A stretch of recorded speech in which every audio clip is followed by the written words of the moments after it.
Happy February, wherever you are listening and watching this podcast. I'm saying welcome to you, welcome to you, welcome to you. Hello, and welcome to TATU Your Wellbeing family. Let's thrive after trauma unashamed. I'm Atara Estes, and 22 years ago, I faced the unimaginable, blindfolded, shot, thrown in a trunk, and left for dead due to domestic violence. But against all odds, I emerged from to reclaim. It was a lot of despair, but I had to find a way to reclaim my life and act now. Now that I've gone through that trauma and come through, I've come back to invite you, to join me on this journey, on a transformative journey towards happiness and health. It's not a one size fits all, but hear me out. This is an initiative to tattoo your well being. Which tattoo, TATU, means the acronyms of Thriving After Trauma Unashamed. Our initiative is going to offer holistic wellness coaching and healing art for trauma survivors, post trauma survivors. I want to take my time to say that, and I'm going to be able to break down who I am talking to if it relates, because you're going to get experience coaching from a community health worker. This initiative will be led by me, CHW, for short, Atara Estes. And this would be a sanctuary for those seeking solace and a path to holistic recovery. This is the continuing aspect. The semicolon for those who are battling with mental illness or attempting suicide is the semicolon. And because domestic violence is one of the trauma that you can experience, it's not the only one that I'm going to reach. Our recovery is very important. After you have done all the necessary work that you needed to do, to go to therapy, to have a psychiatrist or any other health component, Tattoo Your Wellbeing is just an added complementary to everything that you're already doing to keep you in a well balanced journey. Because you're going to still have rocky roads. I still have them, coming from just the whole emotional damage aspect of it. Once my physical body healed, I was left picking up the pieces of something that people could not see, the hurt that was so deep. And this program, this initiative, I don't even want to call it a program, but this initiative that I would love to see that I am taking charge for is to help you to remain on your recovery as well and to have that support. I didn't have as much support in the beginning, or better yet, could really process to trust anyone to receive that work. But once I began to follow through for what was best for me, rather it was medication, rather it was talk therapy, rather it was in any other aspect, my approach began to go outside and add more to the components of medication, talk therapy, speaking to a professional to help me navigate my past, heal through some of the things.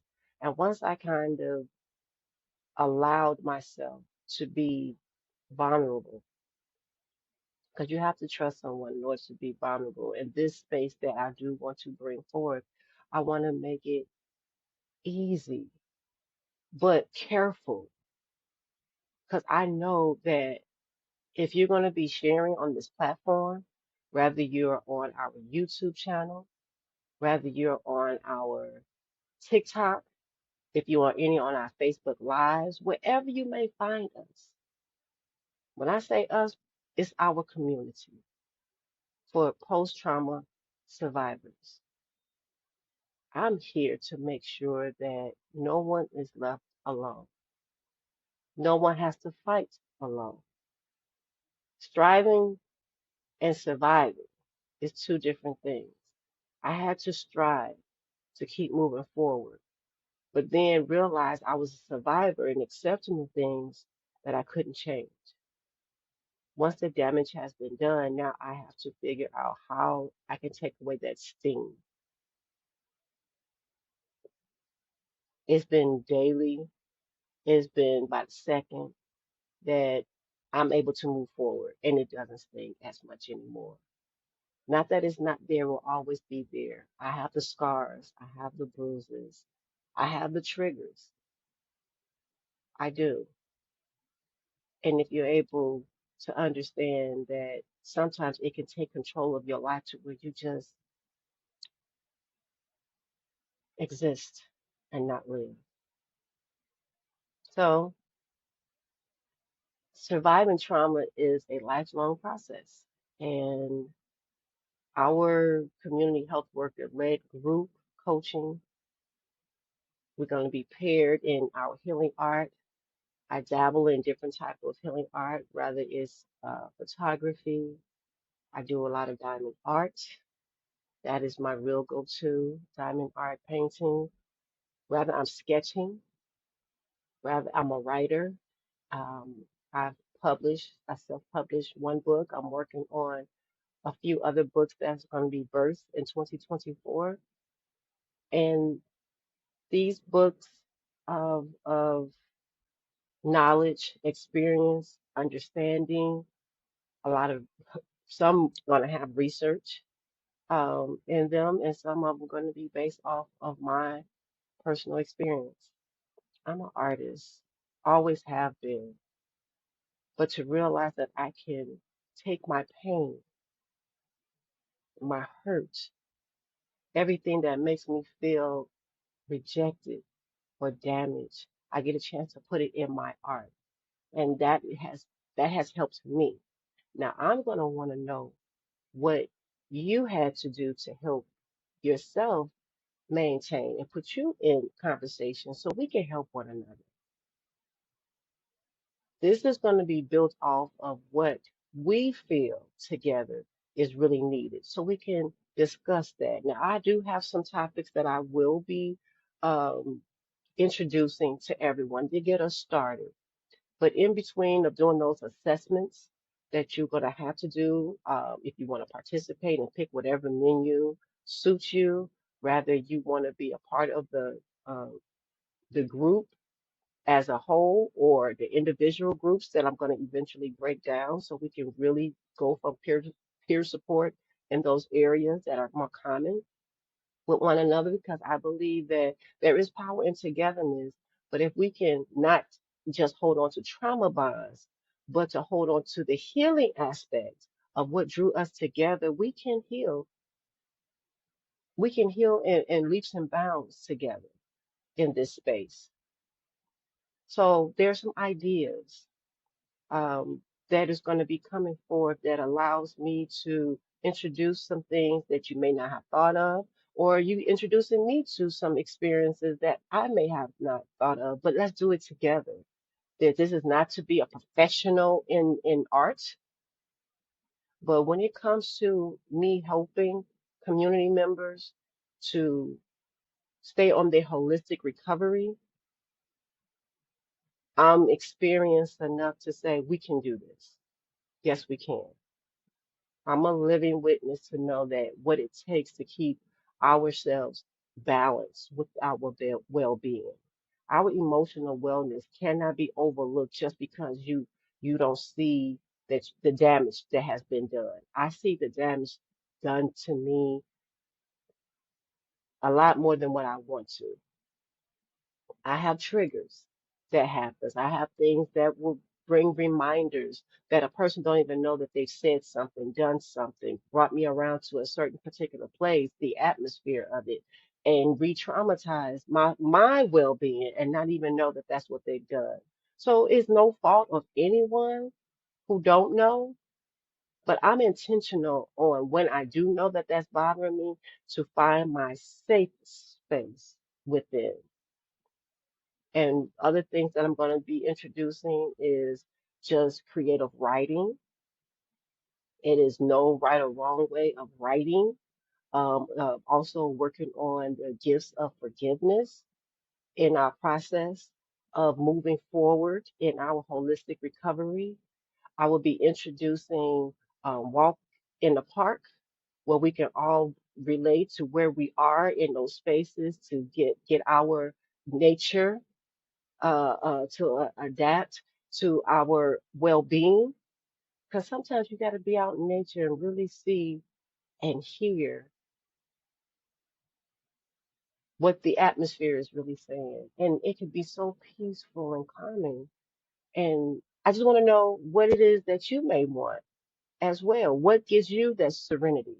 What brings you down? Like I said, I do diamond art. I do diamond art because it's healing for me.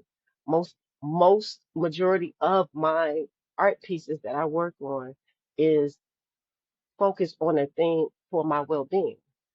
All of them are symbolic in some type of way. And I would love to see and hear from you to share out with others to where we have I don't need a lot of people to be a part of what I'm doing on this healing journey. I just need enough who want to stay on this road and be alive and well and not feel like you have to uh, walk on eggshells in life or walk this journey alone. We can do this together. So when you see Atara Estes, I'm coming to see how are you doing? What happened? How do you get to stay well? What are your antidotes? You know, it is not one size fit all. Like I said, everybody's processes are different. I just told you it's 22 years. I really took like a decade before I really come to the real healing aspect to where it didn't sting me as much. But don't get it twisted. I do have my moments when it's dealing with reminders of my past. Do I want to stay there? Absolutely not. It's not a good place for me to be. And when you're in relationships with other people who are not aware of any of these past things with you, you have to give yourself grace. So, I want to introduce you to some other platforms and resources, and hopefully I can partner with other professionals that want love to come to this broadcast, this channel, and help the community grow even the more. I mean, it's not just for me, but I'm opening up to those who have a spotlight that they will love to share or if you want to just listen in. If you're just an introvert and saying I just love what you're doing, leave a comment. Let me know what things you would like to see change. Do the surveys. I always now I'm going to do surveys because I want to have evidence base. So I would love to have real people engaging with the program, well, not the program, but whatever I'm presenting, let me say it like that. Whatever I'm presenting, I would love to have your feedback to rather not, this is something good, this is something to get rid of. I need to know what it would be best suited for you all so I can make sure I am meeting you where you are and not so much doing just what I want to do because I'm going to do that, but I want to add and integrate others' opinions, others' healing experiences, others' elevated process. And sometimes you can just tell the unadulterated truth. If it's not working, haven't been working, and how you may want to allow yourself to be healed on this journey. It doesn't always have to be positive, but I'm going to say 51% of this initiative that we're going to be doing, it's going to be positive. Over 51%. Anything under that, I'm going to recommend if I see a decline in your recovery journey, I am going to refer you to some resources that are tangible.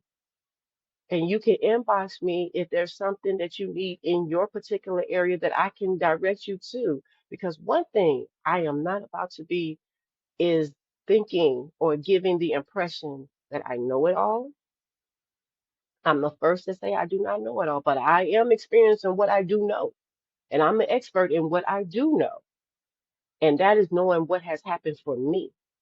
So when I'm speaking in that, I'm coming from a place of compassion. I'm coming from a place of empathy and sympathy.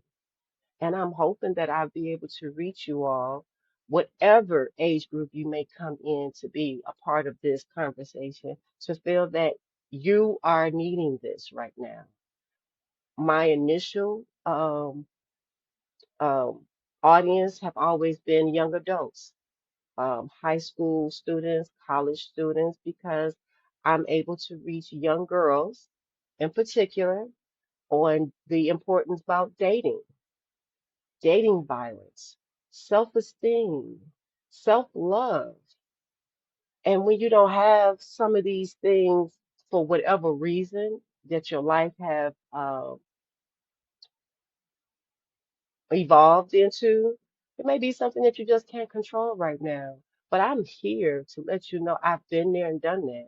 And I'm hoping that I get a chance to reach my young adults, my young ladies in particular. Young men are definitely welcome if there's something that I am sharing off of my menu on my website, which let me share what my website is. If you're still listening in, please subscribe, please follow, please like, please share, please support www.ataraestes.com.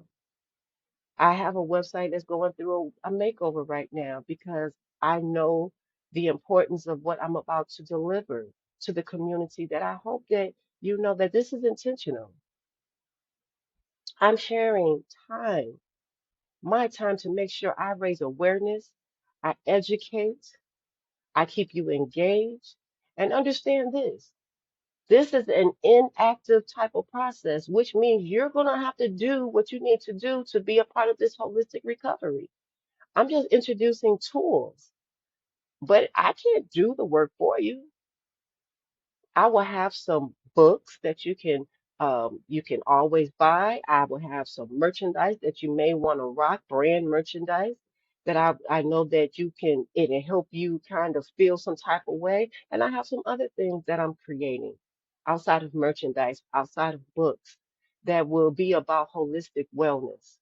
Everything about this channel, about my life, is about my lifestyle of how I stay on this holistic recovery.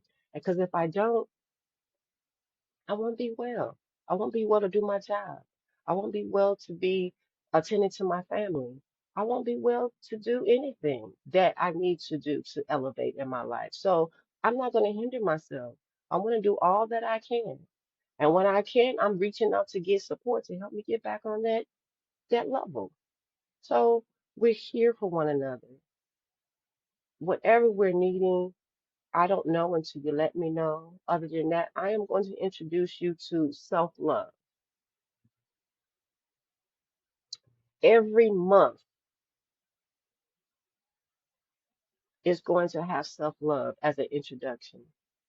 I want to do a survey about how you feel about yourself. What is your um, love language? Because some people, communication is different of what their needs are. And I want to be able to introduce certain things about that of yourself so you'll know how to be comfortable to let people know how to treat you, how to respond to you. You know more about you than anybody else. When you go to the doctor's office, the doctor's asking you how you feeling. You're the one giving him all of the symptoms and the whole rundown on your sabbatical that has been happening to you, to let him know, he or she know, these are the symptoms. They come back from their science, knowledge, and understanding of how to reassess those symptoms that you just shared with them because they don't know. Just by looking at you, they're not going to know how to assess you unless they ask questions to help you. And I'm going to do the same thing. I'm going to have an assessment. I'm going to ask you some valid non-clinical questions. And the reason being because I have a charge to keep as a community health worker. And I have to be ethical and I have to work within my scope of practice. And I have to know that who I'm dealing with is a human being who I need to tailor whatever my program initiative, whatever assessment is going to be to that audience. You all are welcome to be a part of this. If you are and you have listened to this broadcast this long, please subscribe, please follow, please like, please support, and join us. Join us and be a part. Sign up, get a part of that email. There's two emails that will probably be out, but the main one is TATU Your Wellbeing at gmail.com. Don't forget tattoo is TATU, your wellbeing at gmail.com. You can email me to actually find out what's next, what's coming up next. I'm going to need volunteers to be a part of this empire that is being created. But it's community health worker led. And guess what? We have the best workforce that's going on in our nation, worldwide, actually. There are a lot of people who are not aware of community health workers. And you have to know that I'm going to start within the region where I live. I live in St. Louis, Missouri, and I am an instructor, credentialed instructor, community health worker. And I brag about this workforce because I believe in what we do. I believe in all the lives that we touch. The community health workers training comes through the St. Louis Community College. If you go on stlcc.edu, you can get registered to become a community health worker because they are now accepting applications for the spring of 2024. So go to www.stlcc.edu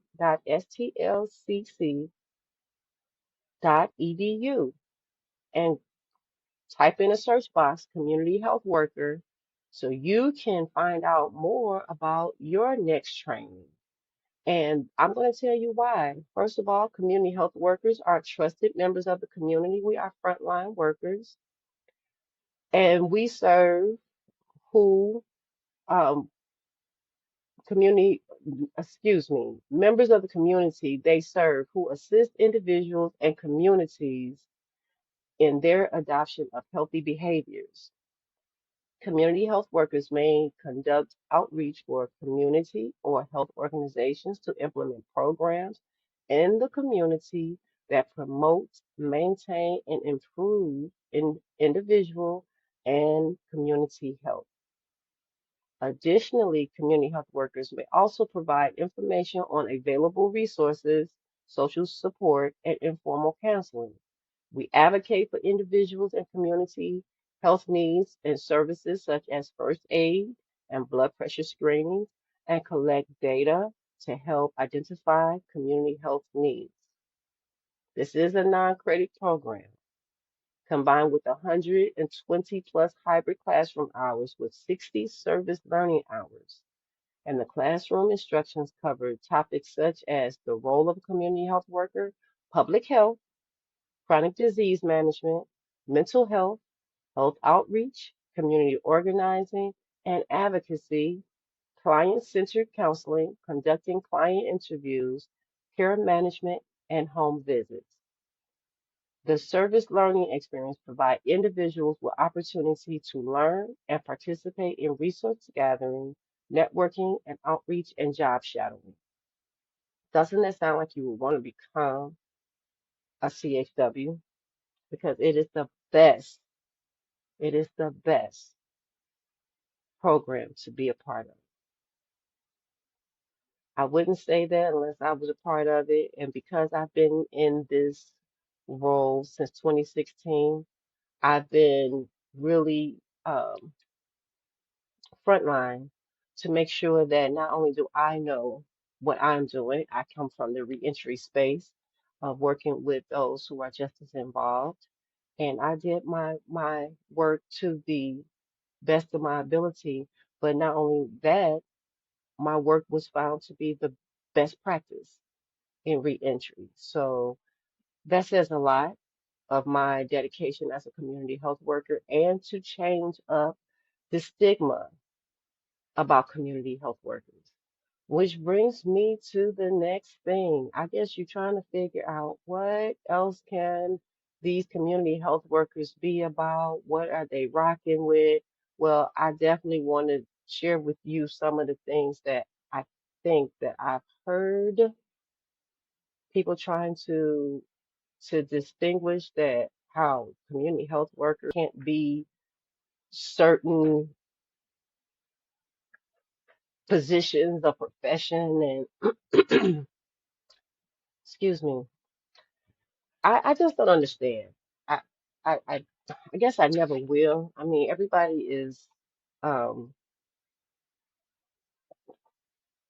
excuse me, everybody has a right to have their own opinion.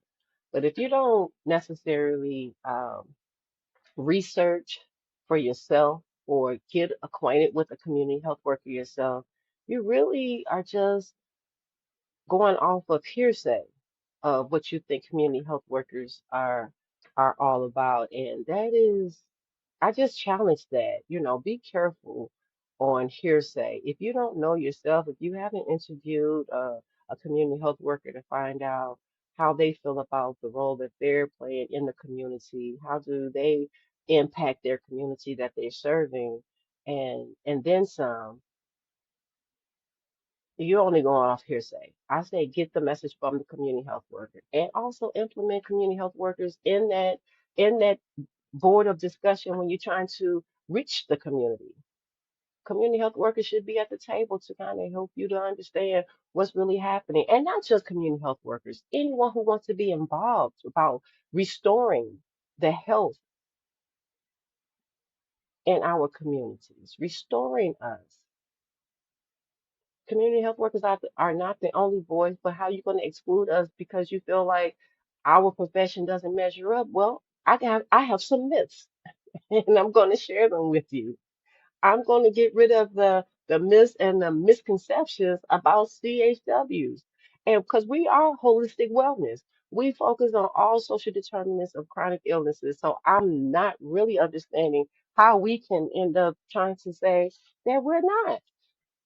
But let me not get off on a tangent. I want to stay on topic because I really want this to be community health workers news. And I want it to be worthy of sharing what I feel very strongly about being a CHW. So let me read my list. Number one, myth. CHWs are not qualified health professionals. Debunking because CHWs undergo training and certifications, equipping them with the skills to promote valuable support and a holistic wellness. And evidence shows their positive impact on community health. Hands down, it is shown. Every work that have done with a reentry client, community member, has been definite hands-on wraparound service, and it has been the best experience for them to actually know that they have real support coming from a profession like CHWs. Myth number two, CHWs only focus on physical health. Here we go. Debunking. CHWs adopt a holistic approach addressing social, emotional, and environmental factors that impact health. And research indicates improved health outcomes with this comprehensive approach. And we are definitely trauma informed. And I know that there is more training than whatever scope of practice that a CHW may be in. That is where you regain your professional development, continued education at that job, on that job.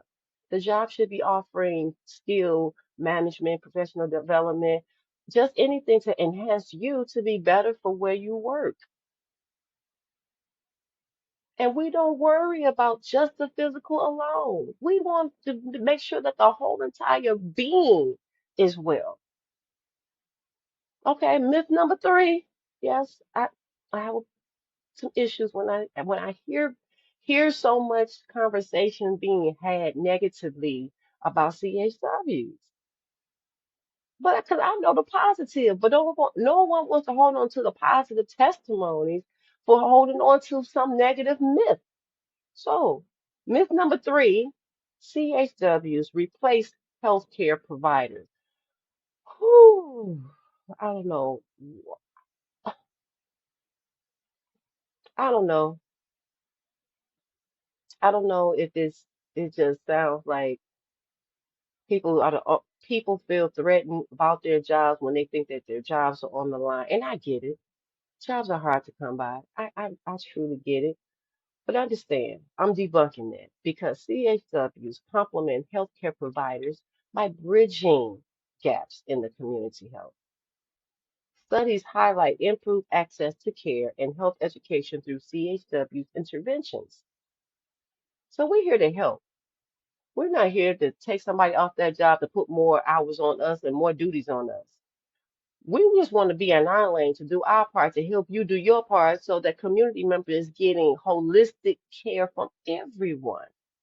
Because there is something missing when you can't do you if you're a nurse, how are you going to be doing all of the other components when your nurse duties require you to be a nurse? You'll be upset if that health aide or whoever the ranks are on the lower scale, LPN and CNA are not doing their job and the nurse is sitting here trying to figure out you all have some or the medical assistant is supposed to have all of their jobs done before it get to the nurse, before it even get to the doctor. There's a protocol. There's a chain of command before you even reach the ultimate person who's going to come in and be in your face and space, the doctor, for less than 10 minutes, depending on what the case is. You get more time with that CHW, that CHW will know not only are you going to go in there to your appointment, but you already got your next appointment set to get you the next medical treatment or what other social service that you may need. We are already ahead of the game to help you conquer whatever disparities that you are experiencing. So never ever think that we're here to separate and take away and shut down. That's not us. We're just wanting you to allow us to be a part of. That's it. We just want to be a part of. Now, myth number four. CHWs only work in low income communities. Okay, if I did not get a chance to render some truth serum to this, CHWs are needed where they are needed at, where they are most requested at. But we can't get the help that we're needing to fulfill our duties because people are feeling threatened about CHW. So the debunking aspect of that would be CHW serve diverse communities. We don't care where we go to help you, as long as we're able to get there to help you. Man, it is something. Evidence supports their effectiveness, our effectiveness across different social economic backgrounds, emphasizing their adaptability to various settings. Okay, my only example that I can think about, if you want to volunteer and be a part of a community, sometimes we have that lived experience as a CHW to be able to meet the needs of that individual. But how would it be if you are in a rich neighborhood and you have an elderly individual who is needing around the clock services? You may hire a health aide or some sort of that nature to do that job in particular, because it's dealing with, whatever other non-clinical aspects that a community health worker might not be doing.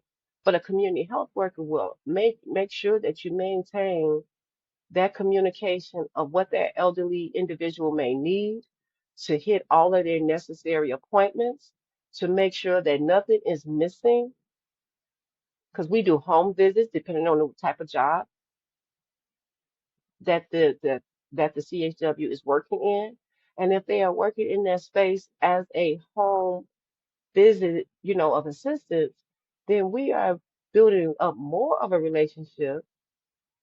We're not here to just step in and just leave. We're here for that community member to thrive. So we don't care what walks of life that you're on. And you don't even have to be rich or poor. You should just be in need. If we can remove the dynamics of that, you could just have a need and hire you a CHW to be able to help you.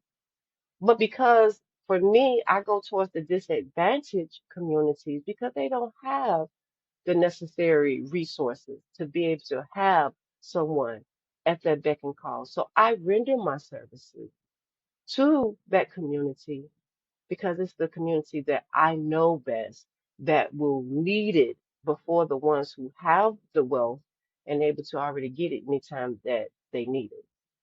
See, they don't have a problem. The rich don't have a problem of getting help, but those who are less fortunate do have an issue, and we are here to get rid of those health disparities as much as we can. So we're here for everyone. Now, myth number 5. I know I kind of went wrong on 4 because, when we talk about the community members, young or old, they're human beings. They don't want to be talked at. But if you talk to them about what's going on, 9 times out of 10, you're going to get somewhere with them the more you show consistency of you caring about their well-being. Okay, well, let's keep going. Myth number 5. I said myth number 5. CHWs lack cultural competencies. Debunking. CHWs often come from the communities they serve. Fostering cultural competence, research underscored the importance of culturally tailored interventions for positive health outcomes. I think I have been saying that from the beginning, that all are welcome to be a part of this channel as long as you are active in your holistic recovery. There is nothing that I can do if you're not willing to participate for what's best suits you. You don't have to be in all aspects of what I'm going to be offering, but something along that menu will reach you that you could be a part of, and you can continue on your holistic recovery along with us. Whatever that suits you, but we're tailoring it. We want to compliment that this is working for you. It's not a one size fit all, but something on that menu will touch you, relate to you, and you will want to be a part of. Which, after I get done rendering my myths and the misconceptions, I would definitely want to share about some other CHW news I don't want you to miss because CHWs are doing a whole lot more that I don't think people hear and know about. So let's go down to myth number 6, which is CHWs cannot address mental health. Well, I just shared with you that of my own recovery, and I have family members who suffers through mental illness. But debunking this myth, CHWs play a crucial role in mental health support. Studies show that their involvement enhances mental health awareness, reduces stigmas, and improves access to mental health services. And that's what I provide resources. I might not know it all. I'm not even trying to touch it all. But I do know that it's necessary that we can come together to keep our emotional wellness to balance.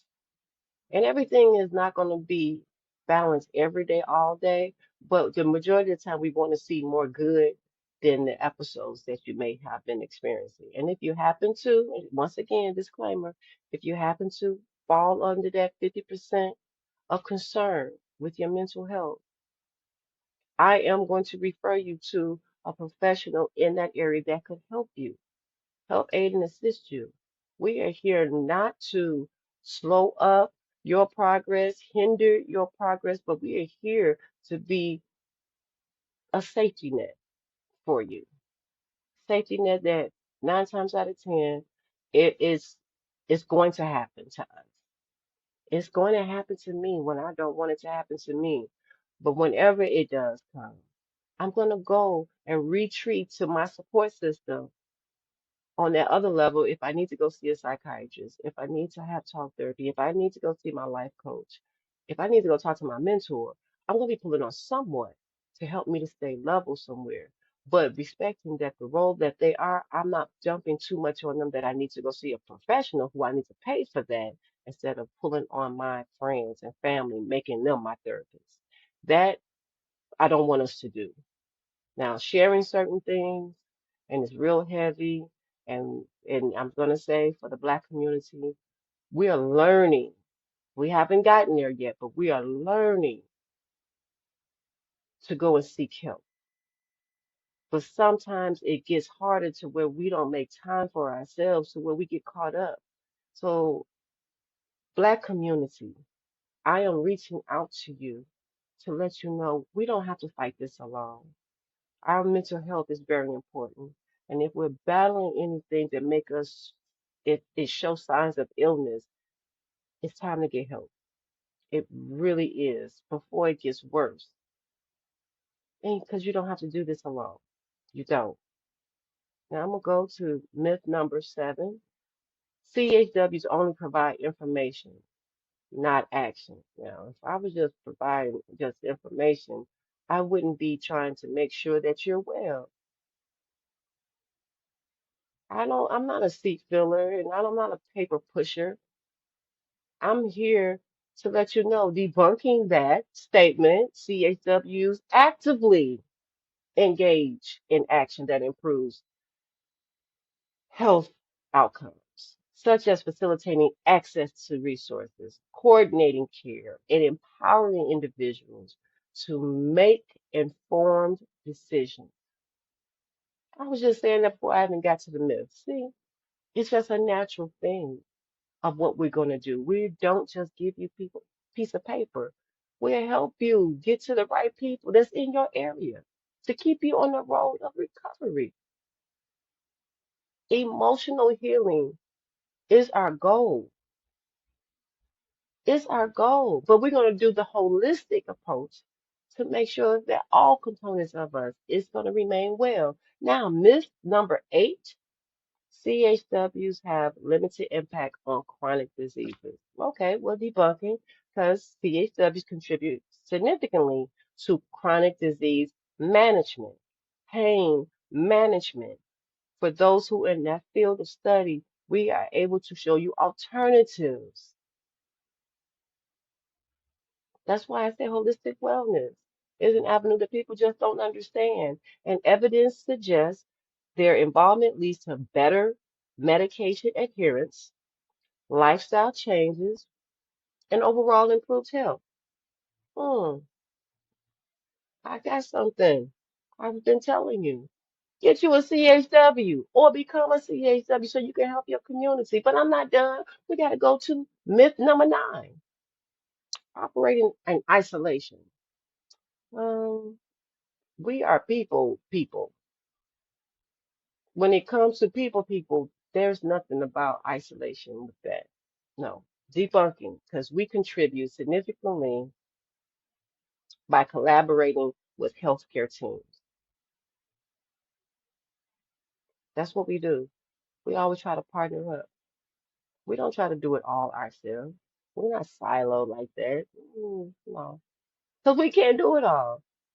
There may be some resources that another social service network may have, healthcare access they may have, that somebody else who I would normally go to don't have the availability. And I need to have other resources to let the community member know here are some other options. Now, let's set up this appointment. You see how that works? It's going from point A to point B to point C. We are not siloed. At least I don't think that we are siloed because of the work that we have to do. We have to team up with others. There's no way you can do all of this by yourself. So if you want to be on the island alone, CHWs is not it. Now, myth number 10, CHWs cannot address social determinants of health. Now, debunking from day one. We actively address social determinants of health, such as housing, access to resources, and studies highlight their role in reducing health disparities through targeted interventions. We are very intentional with how we target. Number 11, myth number 11 is CHWs are temporary solutions. Lies, lies, lies, lies, lies. CHWs contribute to sustainable community health. Evidence will support the long-term impacts of CHW-led interventions on health outcomes and community well-being. And last but not least, myth number 12 that I see that is very essential. CHWs are not essential in high income countries. Didn't I say we worldwide? I'm going to debunk that because CHWs are valuable in all settings. It's just you finding out about where can you get a CHW from. Because research demonstrates the effectiveness in high income countries, emphasizing their role in promoting health equity and community well-being. So I'm encouraging you all to critically assess information about community health worker led holistic wellness, just community health workers led, period. But holistic wellness is what I am doing, and I provide evidence based insight to foster a more accurate understanding about community health workers. Now, look, we have something coming up this week.